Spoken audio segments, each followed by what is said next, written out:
وحوي ولا ليال أبتيالذي أذيرذي وحن هاي وهذا هلا يسكوي ما دو هلا هالشيء وحنا كم إذا إلهي سبحانه وتعالى مركز توحوا ليه ضدك كأمر وقولوا للناس حسنا هذا اللي هو ناكسن ضدك كدها حتى إنك كدلني يرتم ما أنت عايتم يكون هذا يا بري وحنا نقنا يا أما أوجاس بنقنا ما سلطان بنقني تاريخ ذا سوتها لا أنت الآخرة بالجارين. بسم الله الرحمن الرحيم الحمد لله رب العالمين والصلاة والسلام على أشرف الأنبياء المرسلين سيدنا محمد وعلى آله وصحبه أجمعين. ولا ليال وأنا ومحمد معلم عثمانة تاريخ ضمانته وحوي ومالين خميسة بش أكتوبر نايتهاي سجال لبكون شن يلا بعتنكي وحن ربا إن هلكن كسو تشيديو باق نبضات وكسب سنجودهان ومدة الصومالية أنا وذي تشيدينيو سجارة أنا وكسو تشيدينيو أرماها مالمها لك الصعدة سوماليلان كسب سن مسألة أرمها زيلة يجود أهان لبض الرير ولا لها إسنالي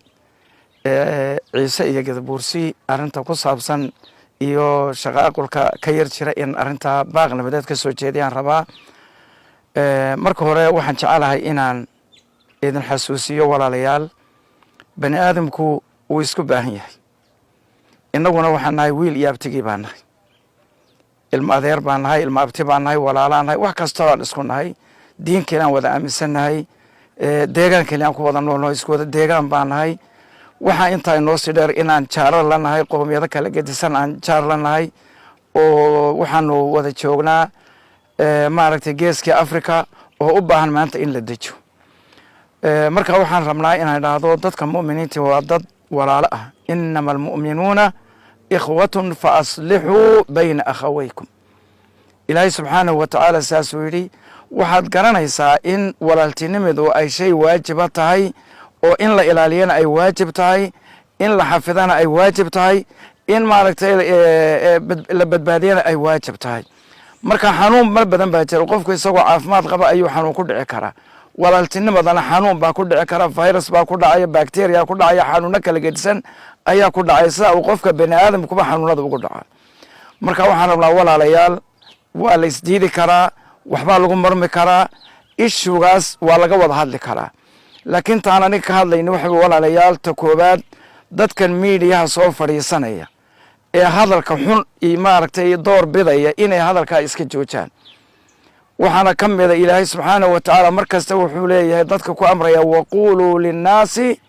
xusna hadal wanaagsan dadka ka dhaha nabiguna calayhi salaatu wasalaam wuxuu yidhi man kaana yu'minu billaahi walyawmi alaakhir falyaqul khayran aw liyasmut qofka maaragtayna ilaahay iyo rasuulkiisa rumeeyay man kaana yu'minu billahi wal yawmil aakhir rumeeyay hadal wanaagsan ha ku hadlo ama ha iska aamusnaado waxa idaacadaha iyo meediyaha ka socdaay wax la loo adkaysan karaya maaha inaan iyo abtigii baa iscaayaya abti iyo edi maaragtayna gabadh habaryar looya gabdhihii baa xitaa maaragtay xadkii ka baxay meel kastoo joogaan marka waxaan rabnaa in caydaa la joojo tootali caydaa la joojo qof kastana waxaa rikoodh u ah adduunkana rikoodh bay u tahay aakhirna rikoodh bay u tahay waxa uu leeyahay maanta waa la iska wada duubayaa hadallaa la iska duubayaa odayga garhka weyn leh garhka casla ama koofiyadda sita ama koofiyad yuun sidane ee hadalka xun ku hadlaya rikoodh bay u taallaa berrina dadku way heshiinayaan markaa rikoodhkaasaa u yaallo loo xajinaya nin kastaba xataa inanka dhallinyartee maanta caytamaya ku hadlayaa berri wuxuu noqonayaa ama ugaas buu noqon ama suldaan buu noqoni taariikhdaasi oo u taallaa intaan aakhiraba la gaadhin marka waxaan ka codsanayaa qofka markuu hadlaya adduunkiisana ha ilaashado aakhiradiisana ha ilaashado intaa kadib walaalayaal waxa kaloo maaragtay leeyahay run ahaantii nicmaan ku jirnaa nabigu calayhi salaatu wasalaam wuxuu yidhi man asbaxa minkum aaminan fii sirbihi mucaafan fii jasadihi cindahu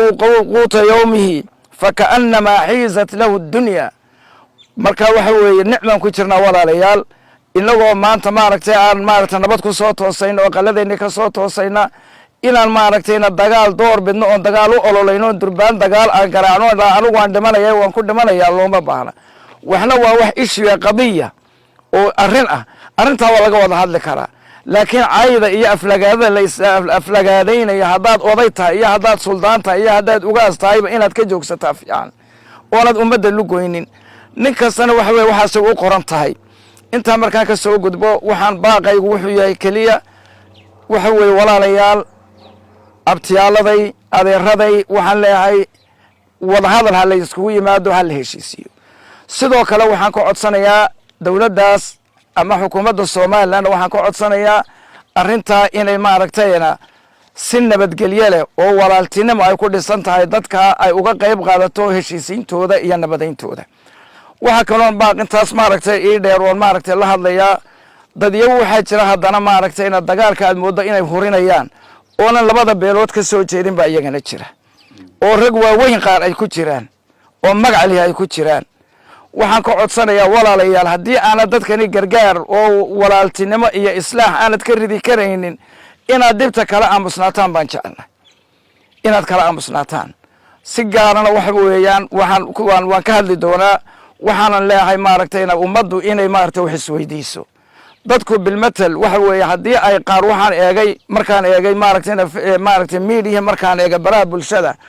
qaar waxa ay qabaan oo maaragtay leeyihiin diintii baan u gurmanaynaa oo bilmatal masalada heer ciise wax kale anu uma arko odayaal baa isku tegay dantoodii bay eegeen sidii ay isku maamulayeen keliya intaasaan ayaan ka eegaynaa marka haddii aad adigu leedahay waa bilmatal xaggii diinta aad u leexinayso waxaad og tahay maanta waxa ina xukuma een ka amar qaadana ee xafiisyada inoo wada yaallay waxaan inagu dhiganay maaha ummadda soomaaliyeed xeerar bay wada lahayd reer aanan xeer lahayn oo soomaaliyeed ma jiro laakiin waa mid xeerkii tuuray oo yidhi anugu ka yurubiyaan kaan qaadanaya iyo mid xeerkiisii weli ku dhegan intaa unbay kala tahayba marka waxa weeye xafiisyada wax inoo yaal ee maxkamadaheena inoo yaali maaha wax shareecadda islaamku ay dhigtay maaha waa nin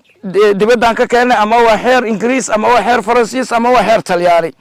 marka odayadani haddii ay bilmatal yidhaahdeen wixii aanu isku maamulayn dhexdeen aan ku dhaqmayn aan samaysano yaanan intaa godob laga dhigin oo mashaakil yaanan loo arkin ayaan ani qaba marka dhinaca diinta laga eegayo maa la dhigin taa wixii laga wada hadlaya waa gaar taasi laakiinse waxaanu qabnaa walaalayaal